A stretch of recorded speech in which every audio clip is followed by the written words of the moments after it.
Minasan, konnichiwa. AutoIndustriya no henshusha Vinsu Porneros desu. To, これは Mitsubishi 自動車の新しい7輪 SUV Mitsubishi Destinator です。Well, sorry, I got a little excited. You know, it's been a long time since we got to take a look at a very interesting new SUV from a major Japanese manufacturer. So let's take a look at the new Mitsubishi Destinator.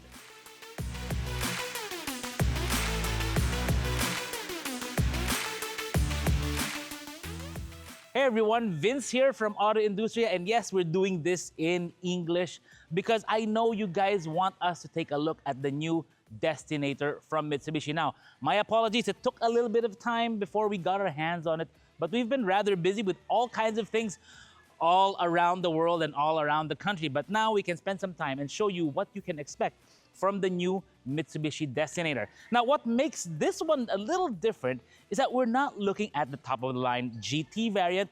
We are looking at the mid-grade GLS variant. Yes, I know it's the variant that you guys are very much interested in.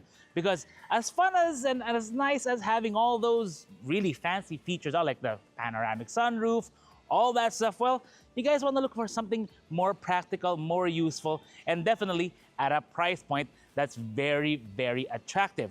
The Mitsubishi Destinator is the latest evolution, no pun intended, of the Mitsubishi 7-seater formula. Now, many of us remember the Montero Sport. That is, of course, a much bigger mid-size SUV meant to compete with the likes of the 7-seater PPVs that are truck-based. But this one is more car-based. It's more of a crossover. And it's something Mitsubishi has been doing for quite a while. Actually, they've been building their expertise with 3-row MPV-type crossovers over the years. It started with the Chariot, or the Space Wagon, as we know it in the Philippines. Back when I was in Japan as a little kid, we did have a Mitsubishi Chariot with a 4G63. I remember that very well. That was the first one I ever started and tried to move in our parking lot, but my dad got mad at me for that. But it then evolved into a slew of other Mitsubishi 7-seaters. In the Philippines, we saw things like the Mitsubishi Grandis. We also saw the Mitsubishi Fusion, although that one was more of a retrofit of an existing model to have a third-row bench seat.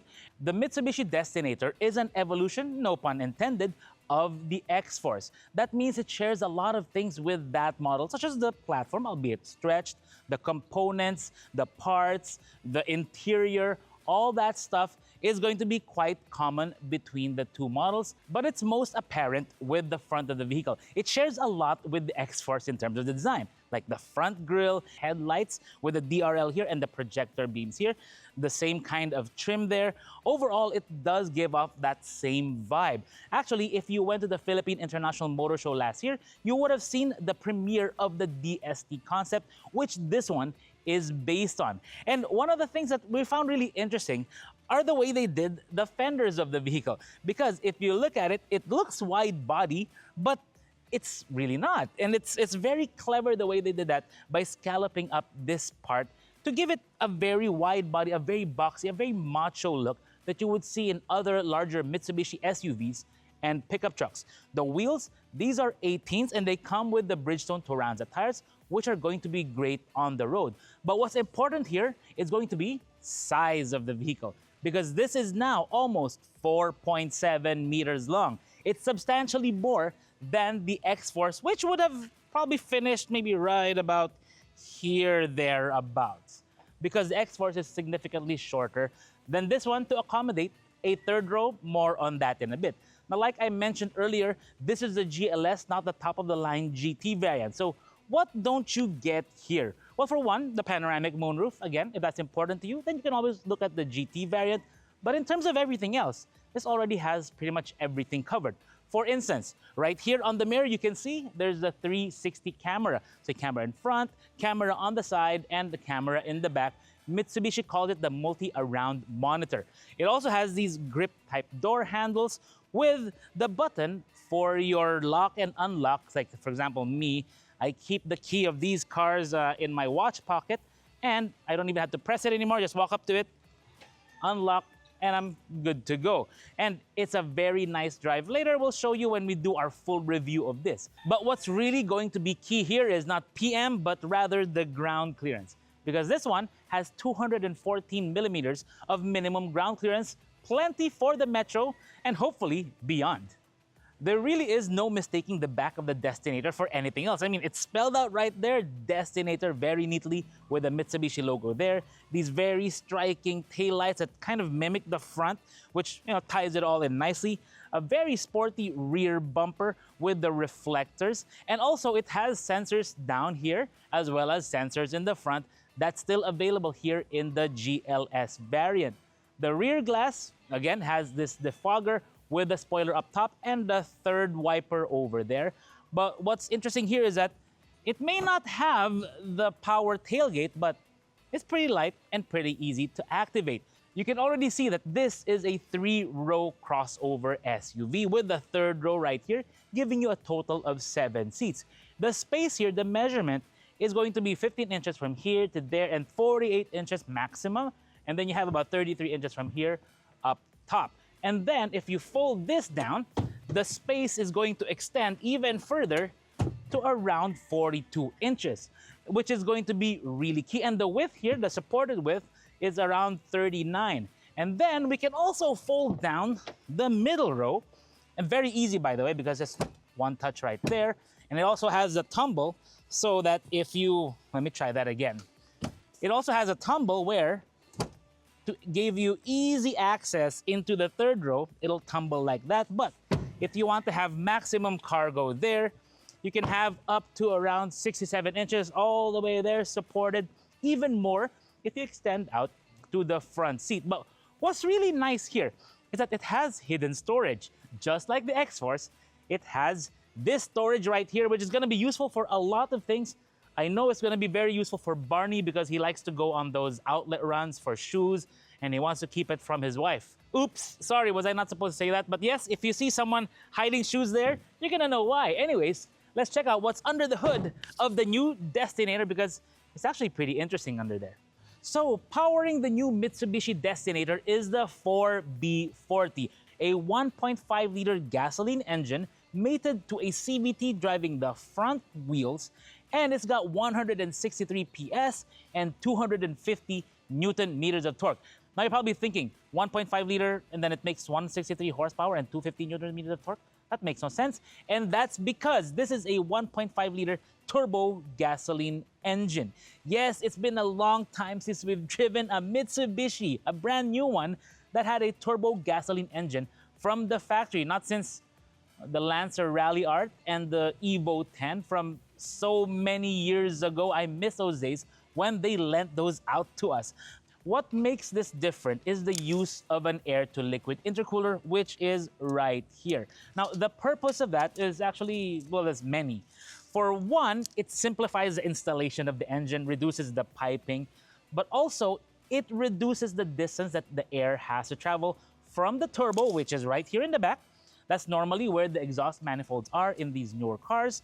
Goes through the intercooler right here, which is also fed by the coolant over there, which goes through there. And then you have your intake right here in front. It shortens it. Compared to before, when you have the turbo here, and then it goes through around here to the intercooler, then back up here to the intake, that's a long distance, and that is what causes turbo lag. Yes, that's a little bit of lesson there, but Mitsubishi shortened that distance to give you better response and, of course, better power. But what makes this also special is going to be the use of some very special electronics. Mitsubishi included something called AYC, which is active yaw control. Now, that's going to take a lot of explanation, but we're gonna do that when we do our full review of this vehicle later on. But first, let's check out what's inside.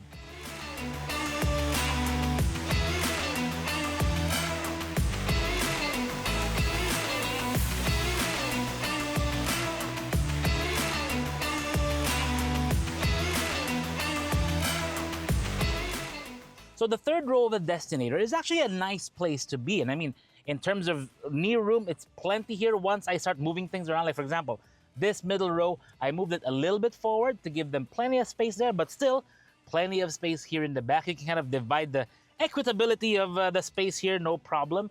And then you can also recline these seats. Like this is the recline position. This looks like the stormtrooper, or not the storm, the droid trooper from the Phantom Menace right there. Pretty good over here. Got a cup holder here with a pocket for your phone. There's a USB and USB-C outlet right here. Very convenient with a cup holder as well on either side. There's even a cup holder here, but you can't use it right now because it's really meant for the ones in front. But what I really like here, two things. You have the AC up here, which is nice. I mean, it's right here. So if you're sweating like me right now, it's a pretty hot day or humid day, it's gonna come in handy. You got your own light here, but most importantly, if you want to get in or out, it's very easy. You just press this, and then it's very convenient. I mean, same with this one. Right, now let's go check out what's here in the middle row. Easy to get out, no? So if you're gonna drive long distances in the Destinator to your destination, wow, that's a lot of something. Anyways, you're gonna enjoy it if you're seated right here in the middle because you got plenty of legroom here. Got your own armrest with two cup holders here, and it's like nice and convenient. Got your power windows, got a nice view outside, and you have your own AC controls right here. So you have on, off, and then you can adjust the fan speed, and it's really cool. You know, it's not just borrowing like the cool air from the front. You have to point it there. No. It's drawing its own cool air, and it's nice. That's good. And it also controls the one here in the back. So you all share in the goodness of the really cool AC in this vehicle. You got a USB and USB port here. But what we like is that they didn't delete the tray table. So here, tray table here with a hook on either side. And it's nice and convenient. And it's got cup holders too. Same with the other side. So if I have my lunch, which is coming right now, because we can see it here on my phone, my grab order is coming. And by the way, there's a pocket here where I can place my phone. And yeah, we're just waiting to be able to put this to use before we go on a road trip. Now let's check out what's in front. You can tell just by looking at it that Mitsubishi really pulled out all the stops with the interior of the Destinator. Now, it really starts with these seats. Now, this being a mid-grade variant, it doesn't come with the leather seats, but for our kind of climate, it's actually gonna be okay, even though the leather seats in the GT variant does have that cooling technology there for the leather, which is kind of unique. Later, when we get to try out one of those, I'll tell you all about it. But the seats, you know what? It kind of reminds me of the Recaros on the Evo Pajero in the shape of this, and the bolstering on the side is actually very nice. Now, the front, the dashboard, does look good. It's got this gray-black monotone with the piano black here and the piano black trim here. They call this the monolithic display because you've got two screens.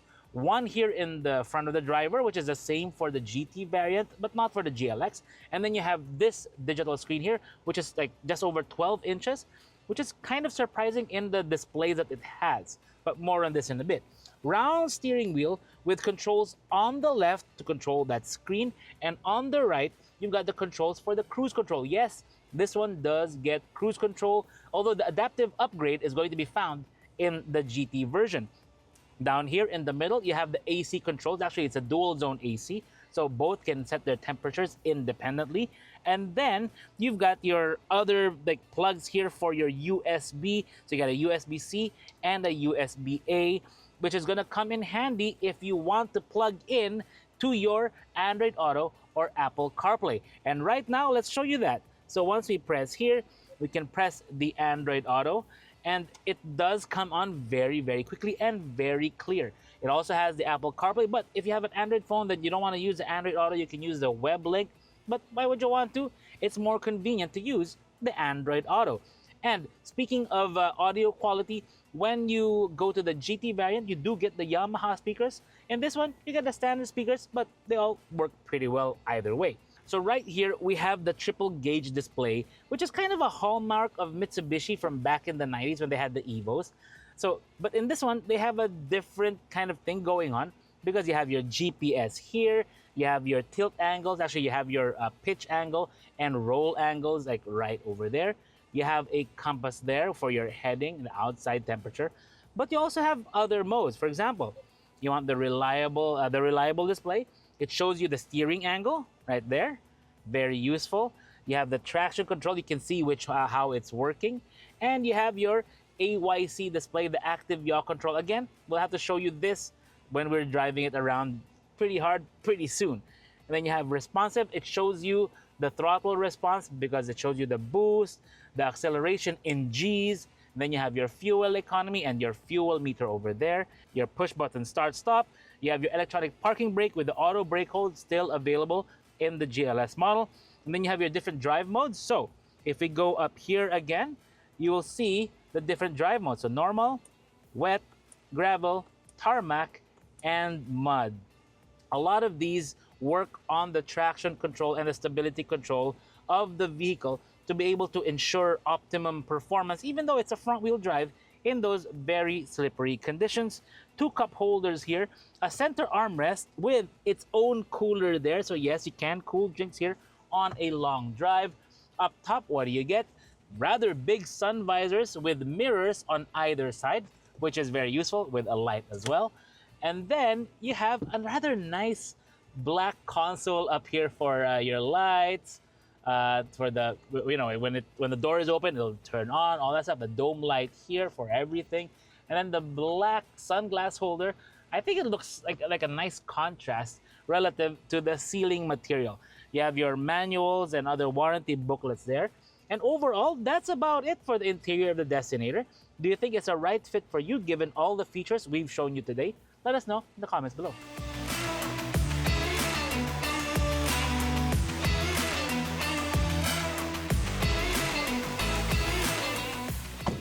To say the Mitsubishi Destinator is a promising vehicle is a massive understatement because we're seeing a lot of great Mitsubishi hallmarks in this vehicle with the design, with the quality, with the interior, the way they staggered all the seats and how it all fits in together with space to spare all around and lots of features and the way it drives. But what's really great here is going to be the pricing. Now, the top of the line version retails at just over 1.9 million. There's also a more affordable version, which is around just under 1.4. But this GLS variant is by far the most interesting at just under 1.6 million pesos. You can opt for the white pearl version, which is a little bit more, like I think plus 15,000 more. But personally, if I was to get a Destinator, I'd probably get this version, but in a different color. Maybe red. That's something they do, and that's something Mitsubishi does well with their color palettes, the red. But how does this drive? Well, don't worry. We've saved it for another video. Yes, we're gonna leave you hanging here, but don't forget to subscribe so you won't miss our full test drive of this coming right up. This is Vince of Auto Industria. Thank you for watching. Hopefully you had a great Christmas and are having an even better New Year.